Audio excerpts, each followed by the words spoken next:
So we have some traction by having established the Taylor for Center of Missions Computing in 2010, but really it has over a 30-year history of volunteering in this field of missions computing. We've served with many large organizations and some small organizations over time. Some large ones include like Wycliffe and Operation Mobilization. A smaller one would be Love Justice, which is based in Nepal. We've done 5 international missions computing trips with computer science students. We've done missions computing projects on campus, all of which have resulted in some publications, some speaking engagements, and many, many classroom presentations on missions computing. I've included a quote here: "My viewpoint on missions has completely changed. How awesome is it that I can use my computer science skills for God?" And this is just a quote from one of the reflection papers that our students write after they go on some of these experiences or work on some of these projects. And so we've got students who are being changed themselves, as well as the change that they're making for other people. So what is our market opportunity? Well, what we really want to do is we want to match students who want to earn an income in a missions computing practicum with missions organizations who want to hire students for the summer to serve people who are served by the missions organizations. So we really have kind of multiple layers of customers here. We have the students who want to do a summer practicum on a missions computing project. We have the missions organizations that are wanting to have a student come and do some extra work on a special project. And then we have all of the people that that mission organization is serving as our possible impact in terms of how are we providing something that's valuable to all of these multiple customers, the students, the missions organizations, and the people that they serve. So what's the problem and what is our value proposition? So students really prefer to do a missions computing practicum, but they don't get paid very much when they do that. In addition to that, they have to raise funds, and this actually inhibits them from choosing this. Computer science students get paid very well when they do a regular practicum at a regular industry position. And so one of the things that they hope to do is to be able to earn an income during the summer to help, one, offset costs of tuition for the next year. There are not many missions organizations out there that offer a paid practicum.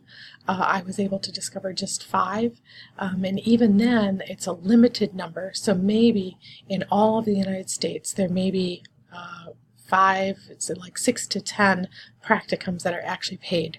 The rest have to be fundraised if you want to work for a missions organization. The Taylor Center for Missions Computing has developed a funding partnership with a few of these organizations, and we would love to be able to provide students the funds that they need in order to do these practicums without them having to do the fundraising. So why is this important? Well, let's look at this case scenario. We've got 2 different situations. This is David in this picture with at Wycliffe, and David wanted to do a missions computing practicum. He had to raise over $3,200. He did receive free housing, but he only earned a weekly stipend of $60 for 10 weeks, which totals an earnings of $600 for the summer. He paid $1,500 in tuition to pay for the tuition fee for his practicum course, and so he started the next school year with $900 in the negative. Now, if you look at our other student here, Noah worked for Chick-fil-A for a summer, and he earned about $15 an hour. He did have to pay for his own housing, but if you take that out of the picture, he basically earned about $5,700 or $4,700 for the summer. He also paid $1,500 in tuition, but still, at the beginning of the next school year, he had $3,200 in the positive that he was bringing into the next school year. Now, if you were a student, what would you choose? Would you like to be $900 in the negative when you start the school year, or would you rather be $3,200 in the positive? Now, not a very difficult choice, really. And this is kind of unique to computer science students because they can actually earn a decent income during the summer. So this is where students are when they're trying to make a decision between doing a missions computing practicum or a regular industry practicum. And honestly, I don't know why anybody would actually choose the missions computing practicum based on these numbers. But that's just me because I'm very practical. It wouldn't make sense to me to do that. So we're trying to solve that pain of how can they earn an income plus do a missions computing practicum. Now, is there a social impact? You know, we're doing a social entrepreneurship idea, pitch for a social entrepreneurship project.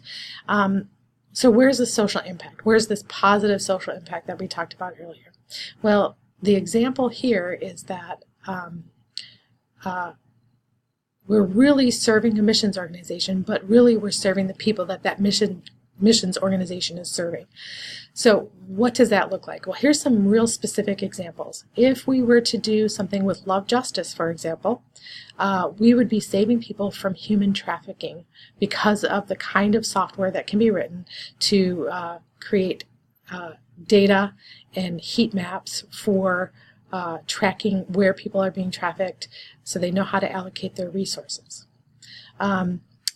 In Wycliffe, for example, you are missions computing practicum student might be assigned to work on a translation piece.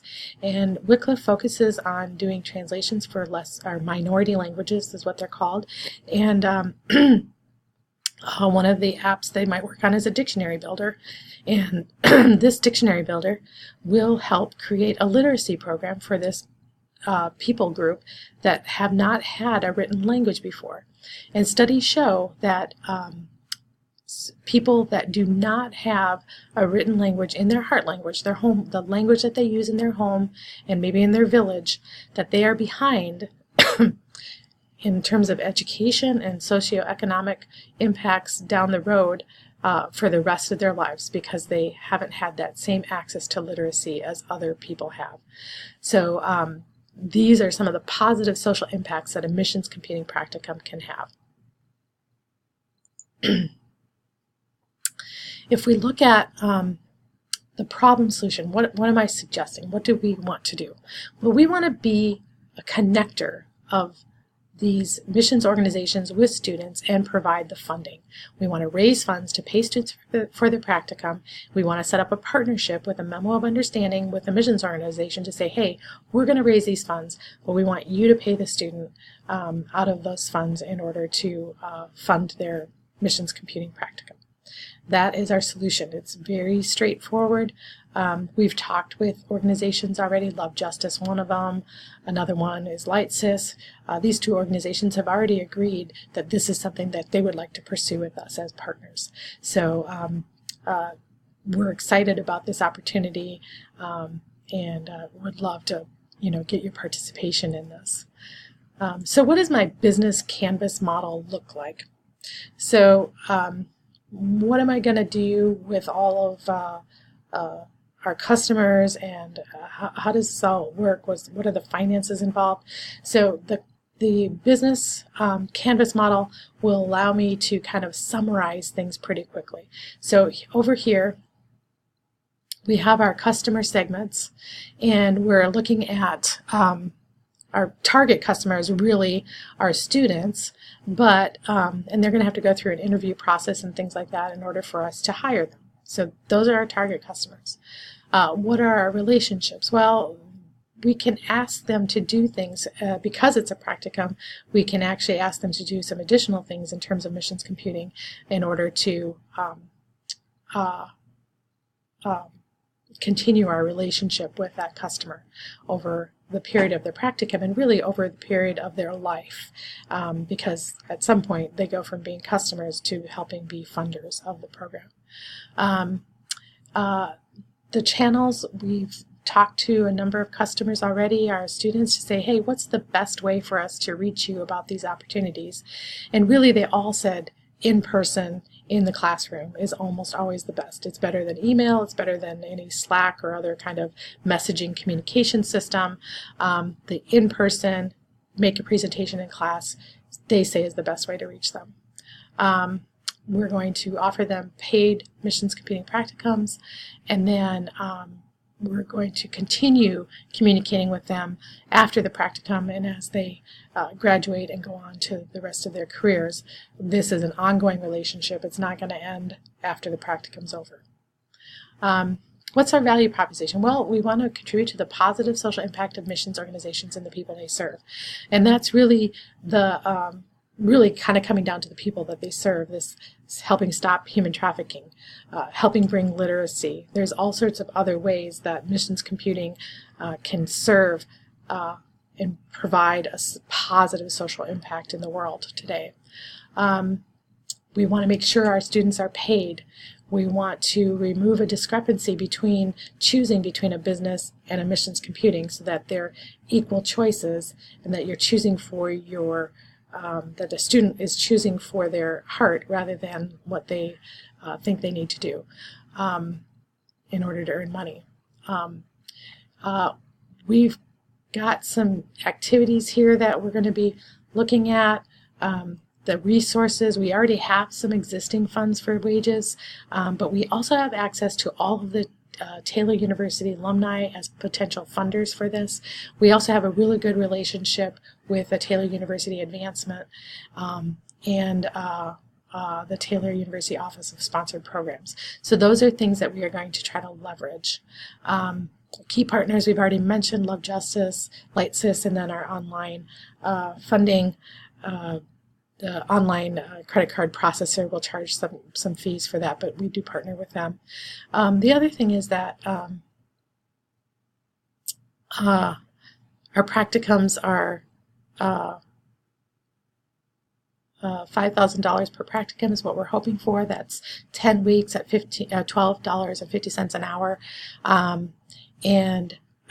We do have some transaction fees that we have to worry about. We hope to create a marketing program called The Power of Two, and maybe a bite being 8 people together that will require us to create or buy some swag for. There's always postage and marketing materials, and those are some of our cost structures. We also have what are our revenue streams. We need to think about, okay, how do we generate some revenue here? Because we're not a business, we're not actually selling a product, we're actually going to raise funds in order to do the thing that we want to do. We hope to fundraise through our current and few former donors that we've had. We hope that the Taylor University computer science alumni will have a specific interest in this because they've come from Taylor University and the computer science department. Many of them have been on trips with us or worked on various projects that they were very excited about. So we've got kind of a primed intentional group of people that we think will be very keen to help us fund this. There are also other people that are just interested in missions computing, even if they're not techies themselves, and we've talked to a few of those over the years that are interested in funding these kind of programs. We might kick off some kind of a fund matching program where one of our larger donors says, hey, if you can raise this, I'll match it. And then I think we're going to go after grants because there are areas in the service learning area that we can do this. And then what I really think we need to do for sustainability over the long run is to look at an endowment. So that it is self-funding over time so that we can always be offering these opportunities. And this whole framework and idea can be repeated and processed by other organizations, other schools. Maybe it would grow into a larger organization that would take on more and more incoming fund to fund missions computing practicums for students at other schools as well. So there's a lot of potential here, but our minimum viable product is just really kind of going for 2 practicums next summer. And that's what we're hoping to fund right now. So let's talk about our revenue model. So we've talked about Taylor University alumni as being what we think of a good, rich source of potential funders. And here's why. This is a student who's graduating this year. Her name's Nisha. And she was a customer. She's gone on missions trips before. She's done a project. And now she's going to be one of 650 possible donors that are in our list of alumni who can contribute to the revenue model. Here's her average salary that's expected, according to research. At some point, her average salary